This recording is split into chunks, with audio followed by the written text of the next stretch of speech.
Now students, we are in session number 36. It is related to social and emotional development of early childhood. So as we know, the social life of the child will be broadened during this period, and also it should understand what is morally right and what is morally wrong, because of the development of different areas of development started in this period.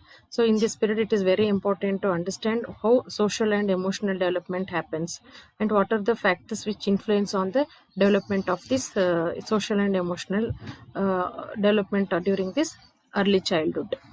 So ಈ ಒಂದು ಸೆಷನ್ನಲ್ಲಿ ನಾವು ಮಕ್ಕಳಲ್ಲಿ ಆಗುವಂಥ ಬಾಲ್ಯಾವಧಿಯಲ್ಲಿ ಮಕ್ಕಳಲ್ಲಿ ಆಗುವಂಥ ಸಾಮಾಜಿಕ ಮತ್ತು ನೈತಿಕ ವಿಕಾಸವನ್ನು ಕುರಿತು ಅಧ್ಯಯನ ಮಾಡ್ತಾ ಇದ್ದೀವಿ. ಸಾಮಾಜಿಕ ಮತ್ತು ನೈತಿಕ ವಿಕಾಸ ಈ ಅವಧಿಯಲ್ಲಿ ಯಾಕೆ ಬಹಳ ಪ್ರಮುಖ ಅನ್ಸ್ಕೊಳ್ಳುತ್ತಂದ್ರೆ, ಈ ಒಂದು ಅವಧಿಯಲ್ಲಿ ಮಕ್ಕಳ ಒಂದು ಸಾಮಾಜಿಕ ಪರಿಸರ ಅಥವಾ ಮಕ್ಕಳ ಒಂದು ಪರಿಸರ ಹೆಚ್ಚಾಗ್ತಾ ಹೋಗುತ್ತೆ. ಅವರು ಸಾಮಾಜೀಕರಣ ಹೊಂದುತ್ತಾ ಹೋದಂಗೆ ಅವರಿಗೆ ಸರಿ ತಪ್ಪುಗಳ ಅರಿವನ್ನು ಆಗ್ಬೇಕು. ಅದೇ ರೀತಿ ಒಂದು ನೈತಿಕ ಬೆಳವಣಿಗೆನೂ ಕೂಡ.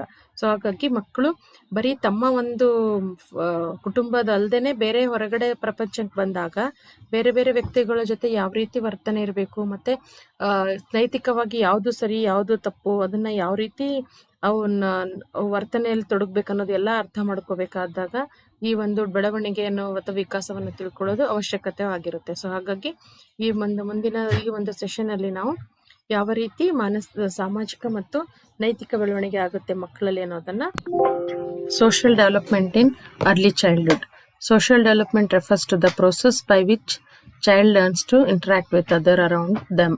So as they develop and pursue their own individuality within their community, they also gain skills to communicate with other people and process their actions. Social development most often refers to how child develops friendship and other relationship, as well as how child handles conflict with peers. So social development is very important for the personality development of the children. So social development refers to the process by which child learns to interact with the other persons around him, and also most of the time it is a social development will help the children to gain the skills to communicate with other persons, and also it will helps to develop the friendship and other types of relationship, and handle the stress conflict with the peers. So emotional development means it is and social skills are essential for the school readiness. Most of the time the emotional development and social development are necessary for children to when they enter the school, to mingle with other children or to have cooperation in playing the things, etc. They need both social and emotional development. Examples of such abilities include paying attention to the adult figures, transitioning easily from one activity to another activity, and cooperating with other kids. So these are the things which are necessary for children to do when they enter to school. So for this reason their emotional and social development must be good. So ಈ ಒಂದು ಪೂರ್ವ ಬಾಲ್ಯಾವಧಿಯ ಸಂವೇಗಾತ್ಮಕ ಬೆಳವಣಿಗೆನ ನಾವು already ನೋಡಿದೀವು. ಈ ಒಂದು ಸಾಮಾಜಿಕ ಬೆಳವಣಿಗೆಯನ್ನ ನೋಡ್ಬೇಕಾದಾಗ, ಸಾಮಾಜಿಕ ಬೆಳವಣಿಗೆ ಯಾಕೆ ಬೇಕು ಅಂತಂದಾಗ, ಒಂದು ಸಂವಹನ ಕ್ರಿಯೆಯಲ್ಲಿ ತೊಡಗಬೇಕಾದಾಗ ಸಾಮಾಜಿಕ ಬೆಳವಣಿಗೆ ಅವಶ್ಯಕತೆ ಇದೆ. ಸೊ ಮಕ್ಕಳು ಅರ್ಥ ಮಾಡ್ಕೋಬೇಕು ಯಾರ ಜೊತೆ ಯಾವ ರೀತಿ ಮಾತಾಡಬೇಕು, ಸೋಷಿಯಲ್ ರಿಲೇಶನ್ಶಿಪ್ ಅಥವಾ ಸಾಮಾಜಿಕ ಸಂಬಂಧಗಳು ಅಂದ್ರೆ ಏನು, ಅದು ಯಾವ ರೀತಿ ಇರುತ್ತೆ. ಸೊ ಇವೆಲ್ಲ ಅಂಶಗಳನ್ನ ಮಕ್ಕಳಲ್ಲಿ ಇದ್ದಾಗ ಮಾತ್ರ ಅವರ ಒಂದು ಸಾಮಾಜಿಕ ಬೆಳವಣಿಗೆ ಪೂರ್ಣವಾಗಿಗೊಳ್ಳುತ್ತದೆ.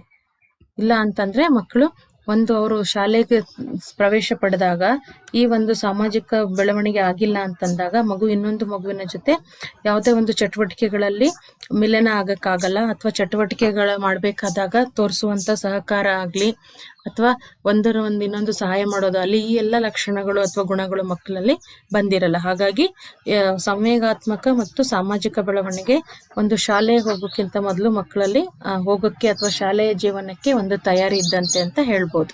So now we will see how the emotional behavior or emotional development will happens in young children. The first one is modeling appropriate behavior. For example, most of the time children learn what they observe. So means if the parents are good if the parent exhibit or show the good behavior, then that behavior will be modeled by the children. So for this reason, the parents sharing, experiencing gratitude, being helpful and sharing feelings, etc., will have a good solid understanding of how to interact with other people outside the home. So whatever the behavior will be molded by the imitation of the parents' behavior. So whatever the parent shows, whether they were the positive, the help positive things for his social development or negative. So whatever they come across, most of the time they show the behavior of their parents by imitating their parents. So for this reason, if we have to build good social relationship or social behavior in the children, the behavior of the parents should be good. ಮೊದಲನೇ ಒಂದು ಅಂಶ ಏನು ಸಾಮಾಜಿಕ ಬೆಳವಣಿಗೆ ಮೇಲೆ ಪ್ರಭಾವ ಬೀರುವಂತಂದ್ರೆ ಇನ್ನೊಬ್ಬರ ವರ್ತನೆಯನ್ನು ಮಾದರಿಯಾಗಿ ಇಟ್ಕೊಳ್ಳುವಂಥದ್ದು. ಸೊ ಬಹಳ ಸಲ ಮಕ್ಕಳು ಯಾವ್ದಾದ್ರು ವರ್ತನೆ ತೋರಿಸ್ಬೇಕಾದಾಗ ಅದು ಅನುಕರಣೆ ಮುಖಾಂತರನೇ ಕಲ್ತಿರ್ತಾರೆ. ಸೊ ಅನುಕರಣೆ ಏನು, ತಂದೆ ತಾಯಿಗಳನ್ನ ಅನುಕರಣೆ ಮಾಡ್ತಾರೆ ಅಥವಾ ಕುಟುಂಬದ ಸದಸ್ಯರನ್ನ ಅನುಕರಣೆ ಮಾಡ್ತಾರೆ. ಸೊ ಅನುಕರಣೆ ಮಾಡ್ಬೇಕಾದಾಗ ಅದು ಯಾವ ರೀತಿಯ ವರ್ತನೆಯನ್ನು ತೋರಿಸುತ್ತಾರೆ ಅದೇ ರೀತಿಯ ವರ್ತನೆಯನ್ನು ಮಗು ತೋರಿಸುತ್ತೆ. ಹಾಗಾಗಿ ಆ ತಂದೆ ತಾಯಿ ಇರ್ಬೋದು ಅಥವಾ ಪೋಷಕರು ಮಗುವಿನ ಸಾಮಾಜಿಕ ಬೆಳವಣಿಗೆಗೆ ಪೂರಕವಾದ ವರ್ತನೆಯನ್ನು ತೋರಿಸಿದ್ರೆ ಮಗು ಸರಿಯಾದ ರೀತಿಯಲ್ಲಿ ಸಾಮಾಜಿಕ ಬೆಳವಣಿಗೆಯನ್ನು ಹೊಂದುತ್ತದೆ. The second one is reinforcing good behavior. So most of the time parents should offer prize when children demonstrate good social behavior. So as we know, when children are playing with other children, they may share the toys or they may share some of the eatables. In that type of situation, the parents should reinforce that behavior by giving him reward or saying him good. So all this will make the children to learn that behavior. So helping children feel good about themselves also play an important role in developing a sense of empathy and emotional competence. Most of the time when we encourage that positive behavior in the children, that will make them development of empathy and also emotional competence. By creating a positive climate where children are allowed to share their feelings, children will naturally begin to become more generous and thoughtful. So when we give the opportunity for children to express their behavior or express their feelings, they will learn to understand other people's also, and also then they can understand and how to express their feeling. So ಆಮೇಲೆ ಇನ್ನೊಂದು ಅಂಶ ಏನು ಅಂತಂದಾಗ ಒಳ್ಳೆಯ ವರ್ತನೆಯನ್ನ ಪುನರ್ಬಲನಗೊಳಿಸುವಂಥದ್ದು. So ಮಕ್ಕಳು ಯಾವ್ದಾದ್ರು ಒಂದು ಒಳ್ಳೆಯ ವರ್ತನೆ ತೋರಿಸಿದ್ರೆ ತಂದೆ ತಾಯಿಗಳು ಅದನ್ನ ಪ್ರೋತ್ಸಾಹಿಸಬೇಕು, ಅದನ್ನ ಒಂದು ಗುರುತಿಸುವ ಮುಖಾಂತರ ಮಕ್ಕಳಿಗೆ ಪುನರ್ಬಲನವನ್ನ ನೀಡಬೇಕಾಗುತ್ತೆ. ಸೊ ಅವಾಗ ಏನಾಗುತ್ತೆ, ಮಕ್ಕಳು ಅಂತ ವರ್ತನೆಯನ್ನ ಮುಂದುವರಿಸ್ತಾರೆ. ಒಂದೊಂದ್ಸತಿ ಏನಾಗುತ್ತೆ, ಈ ಒಂದು ಪುನರ್ಬಲನ ಮಕ್ಕಳಲ್ಲಿ ಒಂದು ಅನುಭೂತಿ ಅಥವಾ ಸಂವೇಗಾತ್ಮಕ ಒಂದು ಸ್ಥಿರತೆಯನ್ನು ಬೆಳೆಸ್ಕೊಳ್ಳಕ್ಕೆ ಸಹಾಯ ಮಾಡುತ್ತೆ. ಹಾಗಾಗಿ ಯಾವ್ದಾದ್ರೂ ಒಂದು ವಿಷಯದಲ್ಲಿ ಮಕ್ಕಳು ಇನ್ನೊಂದು ಮಗುವಿನ ಜೊತೆ ಆಟಿಕೆಗಳನ್ನು ಹಂಚಿಕೊಂಡಾಗ ಅಥವಾ ಇನ್ನೊಂದು ಮಗುವಿನ ತೊಂದರೆ ಇಲ್ಲದಾಗ ಸಹಾಯ ಮಾಡಿದಾಗ ಅಂತ ಒಂದು ಒಳ್ಳೆಯ ವರ್ತನೆಯನ್ನ ತಂದೆ ತಾಯಿಗಳು ಪ್ರೋತ್ಸಾಹಿಸಬೇಕು. ಅವಾಗ ಮಕ್ಕಳು ಆ ವರ್ತನೆಯನ್ನ ತಮ್ಮ ಒಂದು ಜೀವನದಲ್ಲಿ ಅಳವಡಿಸ್ಕೊಳ್ಳಕ್ಕೆ ಸಹಾಯ ಆಗುತ್ತೆ. And teaching empathy. So parents also boost empathy and build emotional intelligence by encouraging their children to think about how other people feel. So most of the time, as you know, children are egocentric. They think or they thought about the world on their point of view only.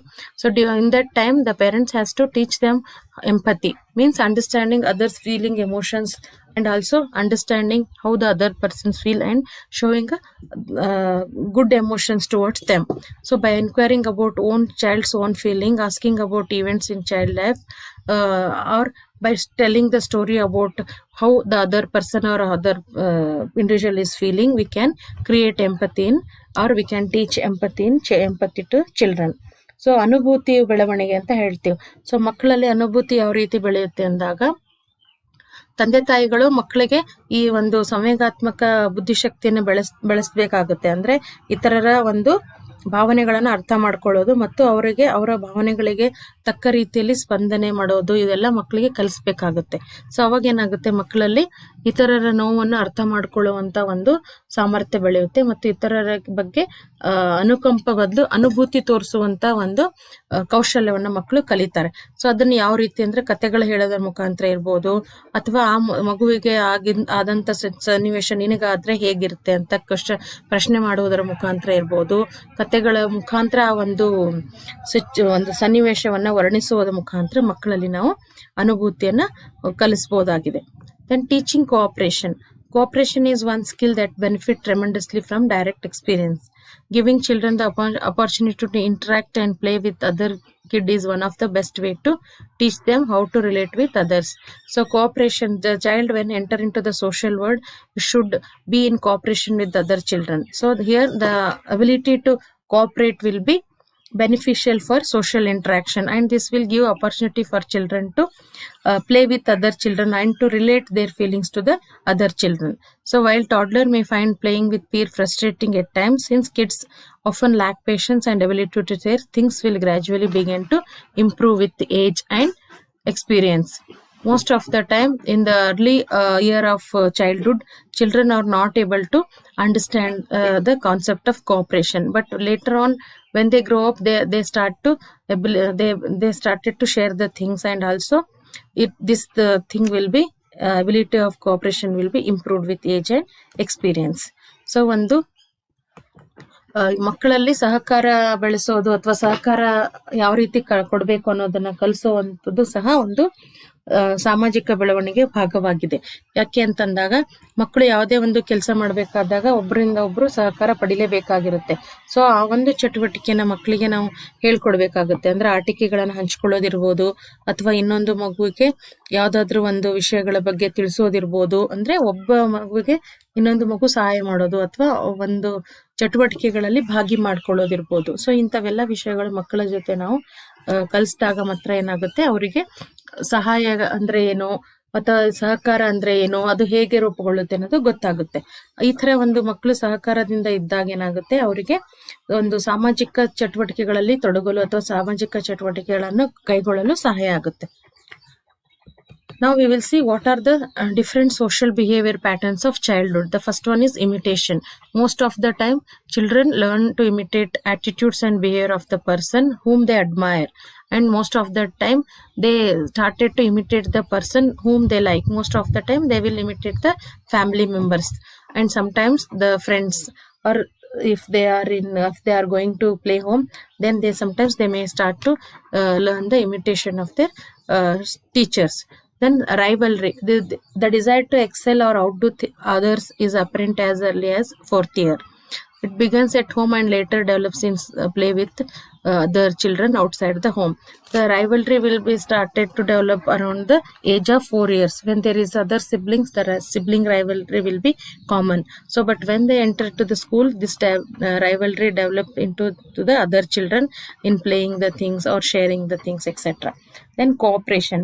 By the end of 3rd year, cooperation, play and group activities begin to develop and increase. And sympathy, because sympathy requires an understanding of the feelings and emotions of others, it appears only occasionally before the 3rd year and plays a more contacts the child as sooner the sympathy will develop. So opposite to sympathy is empathy. So here empathy requires an understanding of the feelings and emotions of others, and also requires the ability to imagine oneself in the place of that other person. The first in the children, the first sympathy develops, and later on when the children are able to understand the other person's perspective, that time the empathy will develop. Then social approval. As the early childhood draws to a close, peer approval become more important than adult approval. When children started to play with the group activities, or when they enter to the peer group, social approval means their friends' approval is more important than the family approval. Young children find that naughty, disturbing behavior is a way of winning peer approval. Most of the time they don't obey to the parents, because they think whatever the activities or whatever their friends are following, that is the right one, because if they do that activities, they will be peer approval, otherwise they will be excluded from the group. That's why most of the time they want to get the approval of their peer. Sharing, young children discover from experience with others that one way to win social approval is to share what they have, especially toy with other children. So here the children learn the concept of sharing also. They think that if they share the things or play things whatever they have, they will be accepted by the group. So most of the time whatever the new toy they have, they will play, want to play that with that play with the other children. Then attachment behavior. So attachment behavior, most of the time young children who as babies discovered that satisfaction come from warm close personal association with others, gradually attach their affection to people outside the home. So in the infant babyhood period, most of the time the child attachment behavior or attachment figures are the parents, are the toy. But most when they enter into the social world outside the home, then the teacher or the other favorite toy of the other child or their other friends, all these things become their attachment objects. So ಈ ಒಂದು ಅವಧಿಯಲ್ಲಿ ನಾವು ಕೆಲವೊಂದು ಸಾಮಾಜಿಕ ವರ್ತನೆಗಳು ಹುಟ್ಕೊಳ್ಳುತ್ತೆ ಪೂರ್ವ ಬಾಲ್ಯಾವಧಿಯಲ್ಲಿ. ಮೊದಲನೇದೇನಿದೆ, ಅನುಕರಣೆ ಅಂತ ಹೇಳ್ತೀವಿ. ಮಕ್ಕಳು ಅನುಕರಣೆಯ ಮುಖಾಂತರ ಇನ್ನೊಬ್ಬ ವ್ಯಕ್ತಿಯನ್ನ ಅರ್ಥ ಮಾಡ್ಕೋತಾವ, ಅಥವಾ ಇನ್ನೊಬ್ಬ ವ್ಯಕ್ತಿಯನ್ನ ಅನುಕರಣೆ ಮುಖಾಂತರ ಅವರು ತಮ್ಮಲ್ಲಿ ಅನುಕರಣೆಯ ಒಂದು ಗುಣಗಳನ್ನ ಬೆಳೆಸ್ಕೋತಾರೆ. ಸೊ ಯಾವ ರೀತಿ ಅಂದಾಗ, ತಂದೆ ತಾಯಿಗಳ ಒಂದು ವರ್ತನೆಯನ್ನ ಅನುಕರಣೆ ಮಾಡ್ಬೋದು, ಶಿಕ್ಷಕರ ಒಂದು ವರ್ತನೆ ಅನುಕರಣೆ ಮಾಡಬಹುದು. ಅಂದ್ರೆ ಯಾರು ವ್ಯಕ್ತಿಗಳನ್ನ ಅಥವಾ ಯಾವ ವ್ಯಕ್ತಿಗಳನ್ನ ಅವರು ಇಷ್ಟಪಡ್ತಾರೆ ಅಂತ ವ್ಯಕ್ತಿಗಳ ವರ್ತನೆಯನ್ನ ಅವರು ಬಹಳ ಸಲ ಅನುಕರಣೆಯನ್ನ ಮಾಡ್ತಾರೆ. ಮತ್ತೆ ಎರಡನೇದ್ದು ದ್ವೇಷದ ಒಂದು ಭಾವನೆ ಅಂತ ಹೇಳ್ತೀವಿ. ಸೊ ಬಹಳ ಸಲ ಮಕ್ಳು ಏನ್ ಮಾಡ್ತಾರೆ, ಯಾವ್ದೋ ಒಬ್ಬ ವ್ಯಕ್ತಿ ಬಗ್ಗೆ ಅಥವಾ ಒಂದು ವಿಷಯದ ಬಗ್ಗೆ ಒಂದು ಹೊಟ್ಟೆ ಕಿಚ್ಚು ಅಥವಾ ದ್ವೇಷ ಬೆಳೆಸ್ಕೋತಾರೆ. ಸೊ ಇದು ಯಾಕೆ ಅಂತಂದಾಗ, ಮನೆಯಲ್ಲಿದ್ದಾಗ ಇನ್ನೊಂದು ಮಗು ಇದ್ದಾಗ ಆ ಮಗುವಿನ ಬಗ್ಗೆ ದ್ವೇಷದ ಭಾವನೆಯಿಂದ ಅಥವಾ ಆ ಒಂದು ಮಗುವಿನ ಬಗ್ಗೆ ಹೊಟ್ಟೆ ಕಿಚ್ಚಿನ ಭಾವನೆಯಿಂದ ಇರ್ತಾವ ಮಕ್ಕಳು. ಅದೇ ಹೊರಗಡೆ ಪ್ರಪಂಚಕ್ಕೆ ಹೋದಾಗ ಆ ಬೇರೆ ಮಕ್ಕಳ ಜೊತೆ ಈ ಒಂದು ವರ್ತನೆ ಇಲ್ಲಿ ತೊಡಗಿರ್ತಾವ. ಅದಲ್ಲದೆ ಸಹಕಾರ ಒಂದು ಗುಣ ಅಂತ ಹೇಳ್ತೀವಿ. ಸೊ ಈ ಸಹಕಾರ ಏನಿದೆ ಅಲ್ಲ, ಮಕ್ಕಳಿಗೆ 3ನೇ ವರ್ಷದ ಕೊನೆಗೆ ಯಾವ್ದಾರ ಒಂದು ಚಟುವಟಿಕೆಗೆ ಮಾಡ್ಬೇಕಾದಾಗ ಮಗು ಇನ್ನೊಂದು ಮಗುವಿನ ಜೊತೆ ಸೇರಿ ಮಾಡುತ್ತೆ. ಅವಾಗ ಸಹಕಾರ ಅಂದ್ರೇನು, ಅದರಿಂದ ಏನು ಪ್ರಯೋಜನ ಇದೆ, ಯಾವ ರೀತಿ ಒಂದು ಚಟುವಟಿಕೆಗಳಲ್ಲಿ ಸಹಕಾರದ ಪ್ರಯೋಜನ ಆಗುತ್ತೆ ಅನ್ನೋದನ್ನ ಮಕ್ಕಳು ಅರ್ಥ ಮಾಡ್ಕೊಳ್ಳಕ್ಕೆ ಪ್ರಯತ್ನ ಪಡ್ತಾರೆ. ಅದಲ್ಲದೆ ಅನುಕಂಪ ಅಂತ ಹೇಳ್ತೀವಿ. ಮಕ್ಕಳಿಗೆ ಮೊದಲು ಬೆಳವಣಿಗೆ ಆಗೋದೇ ಅನುಕಂಪ. ಸೊ ಅದು ಒಂದು 3 ವರ್ಷದ ಹೊತ್ತಿಗೆ ಏನಾಗುತ್ತೆ, ಮಕ್ಕಳಿಗೆ ಅನುಕಂಪ ಅಂದ್ರೆ ಅಂತ ಗೊತ್ತಾಗುತ್ತೆ. ಅಂದ್ರೆ ಇನ್ನೊಬ್ಬ ವ್ಯಕ್ತಿಯ ಒಂದು ಭಾವನೆಗಳೇನು, ಅವನ ಸಂವೇಗಗಳೇನು ಅಂತ ಅರ್ಥ ಮಾಡ್ಕೊಳ್ಳುವಂಥದ್ದು.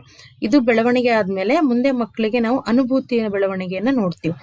ಅಂದ್ರೆ ಅನುಭೂತಿನೂ ಇದು ಇನ್ನೊಬ್ಬ ವ್ಯಕ್ತಿಯ ವರ್ತನೆಯನ್ನ ಮತ್ತು ಭಾವನೆಗಳನ್ನ ಅರ್ಥ ಮಾಡ್ಕೋದಿದೆ. ಅದ್ರ ಜೊತೆ ಇವರು ಆ ಒಂದು ವ್ಯಕ್ತಿಯ ಒಂದು ಭಾವನೆಗಳಾಗಿ ಸ್ಪಂದಿಸೋದಿರುತ್ತೆ. ಅಂದ್ರೆ ಇವರು ಅದನ್ನ ನಾನು ಆ ಜಾಗದಲ್ಲಿದ್ರೆ ನಾನು ಹೇಗೆ ಆಗ್ತಾ ಇತ್ತು ಅದನ್ನ ಅನುಭವಿಸೋದಾಗಿದೆ. ಸೊ ಹಾಗಾಗಿ ಈ ಅನುಭೂತಿ ಇದೆಯಲ್ಲ, ಅದು ಮಕ್ಕಳಲ್ಲಿ ಒಂದು ಅದು ಬಾಲ್ಯಾವಧಿಯಲ್ಲಿ ನಂತರದಲ್ಲಿ ಬೆಳವಣಿಗೆ ಆಗುವಂಥದ್ದಿದೆ. ಯಾವಾಗ ಅವರು ಇನ್ನೊಬ್ಬ ವ್ಯಕ್ತಿಯ ಈ ಈಗೋಸೆಂಟ್ರಿಕ್ ವರ್ತನೆ ಅಥವಾ ಕೇಂದ್ರೀಕೃತವಾದ ವರ್ತನೆ ಕಡಿಮೆ ಆಗ್ತಾ ಹೋಗಿ ಇನ್ನೊಬ್ಬ ವ್ಯಕ್ತಿಗೆ ಒಂದು ಭಾವನೆಗಳಿಗೆ ಅಥವಾ ಇನ್ನೊಬ್ಬ ವ್ಯಕ್ತಿಯ ಭಾವನೆಗಳು ಹೇಗೆ ಇರುತ್ತೆ ಅನ್ನೋದನ್ನ ಅರ್ಥ ಮಾಡ್ಕೊಳಕ್ ಶುರು ಮಾಡುತ್ತಲ್ಲ, ಅವಾಗ ಈ ಅನುಭೂತಿಯ ಬೆಳವಣಿಗೆ ಆಗುತ್ತೆ. ಮತ್ತು ಸಾಮಾಜಿಕ ಮನ್ನಣೆ, ಮಕ್ಕಳಿಗೆ ಯಾವಾಗ್ಲೂ ಸಾಮಾಜಿಕ ಮನ್ನಣೆ ಅವಶ್ಯಕತೆ ಅನ್ಸುತ್ತೆ. ಯಾಕೆ ಅಂದಾಗ, ಸಾಮಾಜಿಕ ಮನ್ನಣೆ ಅಂದ್ರೆ ಇಲ್ಲಿ ಅವರ ಆಟ ಆಡುವಂತ ಗುಂಪೇನಿರುತ್ತೆ, ಅವರ ಶಾಲೆಯಲ್ಲಿ ಏನ್ ಗುಂಪಿರುತ್ತೆ, ಆ ಗುಂಪಿನ ಮನ್ನಣೆನೇ ಇಲ್ಲಿ ಸಾಮಾಜಿಕ ಮನ್ನಣೆಯಾಗಿ ಆಗಿರುತ್ತೆ. ಯಾಕೆ ಅಂದಾಗ, ಇಲ್ಲಿ ಏನ್ ಮಾಡುತ್ತೆ, ಮಕ್ಕಳಿಗೆ ತಂದೆ ತಾಯಿಗಳ ಒಪ್ಪಿಗೆಗಿಂತ ಅಥವಾ ಮನ್ನಣೆಗಿಂತ ತಮ್ಮ ಗೆಳೆಯರ ಮನ್ನಣೆ ಬಹಳ ಪ್ರಾಮುಖ್ಯವಾಗಿ ಕಾಣಿಸ್ತದೆ. ಯಾಕೆಂದ್ರೆ ಇಲ್ಲಿವರೆಗೂ ತಂದೆ ತಾಯಿಗಳ ಜೊತೆ ಮಾತ್ರ ಸಮಯ ಕಳೆಯುತ್ತಿದ್ದ ಮಗು ಈಗ ಸಮವಯಸ್ಕರ ಜೊತೆ ಇರೋದ್ರಿಂದ, ಸಮವಯಸ್ಕರು ಯಾವ ವಿಷಯದ ಬಗ್ಗೆ ಮನ್ನಣೆ ತೋರಿಸ್ತಾರೆ, ಈ ಮಗುನು ಅದೇ ವಿಷಯದ ಬಗ್ಗೆ ಮನ್ನಣೆ ತೋರಿಸುತ್ತೆ. ಸೊ ಯಾಕೆ ಅಂದ್ರೆ ಇದರಿಂದ ಅದು ಆ ಒಂದು ಗುಂಪಿನ ಒಂದು ಸದಸ್ಯತ್ವವನ್ನು ಪಡಿಬಹುದು ಮತ್ತು ಗುಂಪಿನಲ್ಲಿ ಒಬ್ಬ ವ್ಯಕ್ತಿಯಾಗಿ ಇರಕ್ ಸಾಧ್ಯ ಇದೆ. ಸೊ ಇದು ಅವ್ರದ್ದು ಸಾಮಾಜಿಕ ಮನ್ನಣೆ ಪಡೀಲಿಲ್ಲ ಅಥವಾ ಆ ಒಂದು ಗುಂಪಿನಲ್ಲಿ ಇರೋ ವರ್ತನೆ ಈ ಮಗುವಿನಲ್ಲಿ ಬರ್ಲಿಲ್ಲ ಅಂದ್ರೆ ಅವರು ಅದನ್ನ ಗುಂಪಿನಿಂದ ಹೊರಗೆ ಹಾಕ್ತಾರೆ. ಮತ್ತೆ ಶೇರಿಂಗ್ ಅಥವಾ ಒಂದು ಹಂಚಿಕೊಳ್ಳುವಂತ ವರ್ತನೆ ಇರ್ಬೋದು.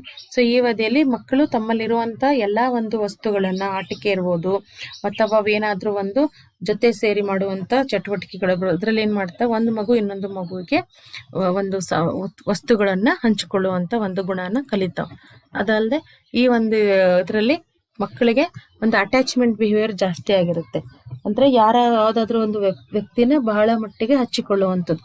ಸೊ ಮೊದಲು ಮಕ್ಕಳು ಏನು ಮಾಡ್ತವೆ, ಸಣ್ಣ ವಯಸ್ಸಿನಲ್ಲಿ ಯಾವುದೋ ಒಂದು ಆಟಿಕೆ ಅಥವಾ ಅವ್ರದ್ದು ಯಾವುದೋ ಒಂದು ವಸ್ತುವಿಗೆ ಬಹಳ ಅಟ್ಯಾಚ್ಮೆಂಟ್ ಅಥವಾ ಪ್ರೀತಿ ಅಥವಾ ವಾತ್ಸಲ್ಯವನ್ನ ಬೆಳೆಸ್ಕೊಂಡಿರ್ತಾವ. ನಂತರ ಮನೆಯಿಂದ ಹೊರಗೆ ಬಂದಾಗ ಫ್ರೆಂಡ್ಸ್ ಇರ್ಬೋದು, ಟೀಚರ್ಸ್ ಇರ್ಬೋದು, ಇಂಥ ಬೇರೆ ಬೇರೆ ವಿಷಯಗಳ ಅಥವಾ ವ್ಯಕ್ತಿಗಳಿಗೆ ತಮ್ಮ ಒಂದು ಅಟ್ಯಾಚ್ಮೆಂಟ್ ಬಿಹೇವಿಯರನ್ನು ಶಿಫ್ಟ್ ಮಾಡ್ತಾವೆ.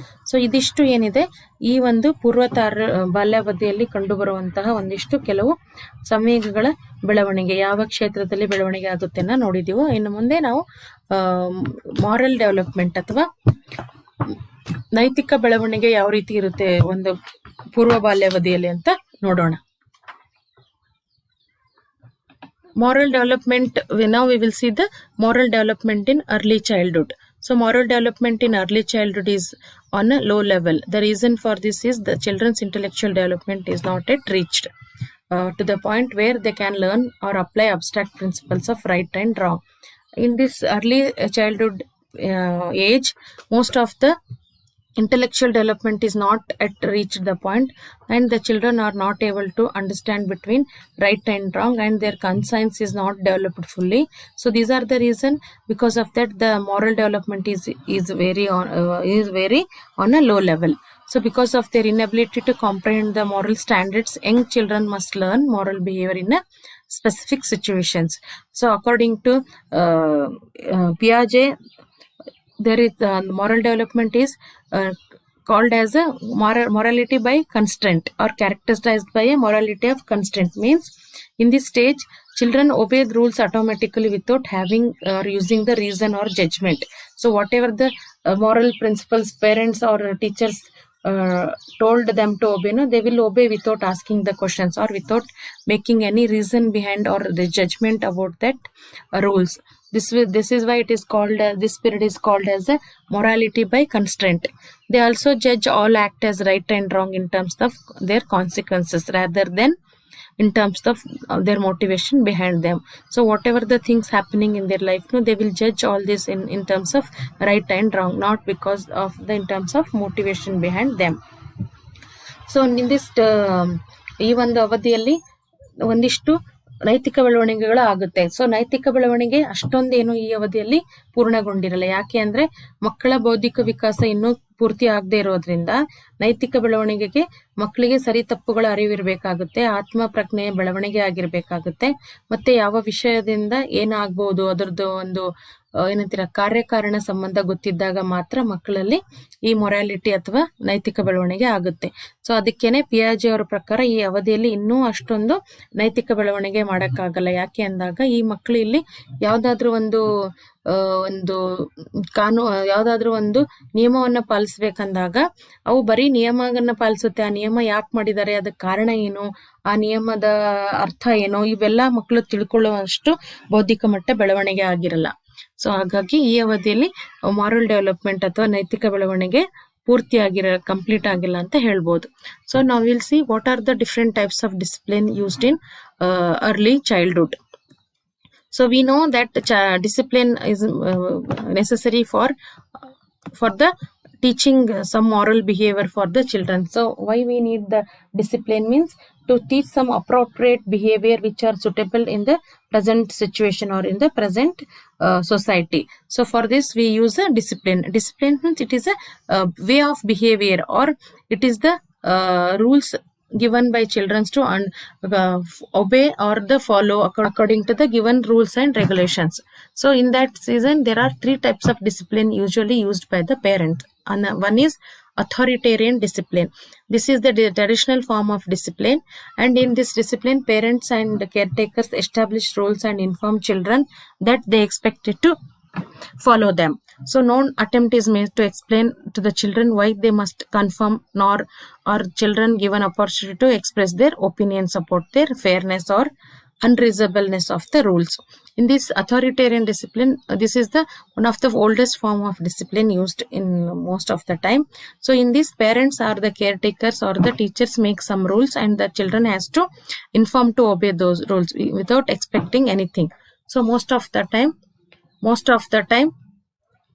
the rules or the rules whatever the they made no during this period, they have to obey the rules without asking reason behind that rules, or the or some of the fairness, or why they have to follow the rules, or what are the consequences of not following the rules. All this will not be asked by the child.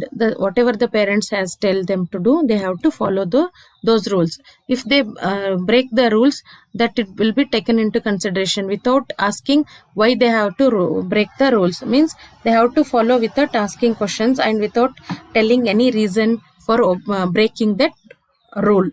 So now in this regard, it is duty of that child or the children to follow the rules provided by their family members or the teachers. That is called the authoritarian model of discipline. So ಈ ಒಂದು ನೈತಿಕ ಬೆಳವಣಿಗೆ ಆಗಬೇಕಾದಾಗ ಒಂದಿಷ್ಟು ನಾವು ಮಕ್ಕಳಲ್ಲಿ ಶಿಸ್ತು ಕಲಿಸ್ಬೇಕಾಗುತ್ತೆ. So ಆ ಶಿಸ್ತು ಏನ್ ಮಾಡುತ್ತೆ, ಮಕ್ಕಳಿಗೆ ಸರಿಯಾದ ಒಂದು ವರ್ತನೆಯನ್ನ ತೋರ್ಸಕ್ಕೆ ಅಥವಾ ವ್ಯಕ್ತಪಡಿಸಕ್ಕೆ ಸಹಾಯ ಮಾಡುತ್ತೆ. ಸೊ ಅದನ್ನ ನಾವು ನೋಡ್ತಾ ಹೋದಾಗ ಕೆಲವೊಂದು ಬೆಳೆಸುವಿಕೆಯ ಒಂದು ಅಥವಾ ಶಿಸ್ತನ್ನು ಮಕ್ಕಳಲ್ಲಿ ಅಳವಡಿಸುವ ಒಂದು 3 ವಿಧಗಳನ್ನ ನಾವು ಇಲ್ಲಿ ಕೊಟ್ಟಿದ್ದೀವಿ. ಒಂದನೇದೇನಿದೆ ಅಥಾರಿಟೇರಿಯನ್ ರೂಲ್ಸ್, ಅಥಾರಿಟೇರಿಯನ್ ಪೇರೆಂಟಿಂಗ್ ಅಥವಾ ಡಿಸಿಪ್ಲಿನ್ ಅಂತ ಹೇಳ್ತೀವಿ.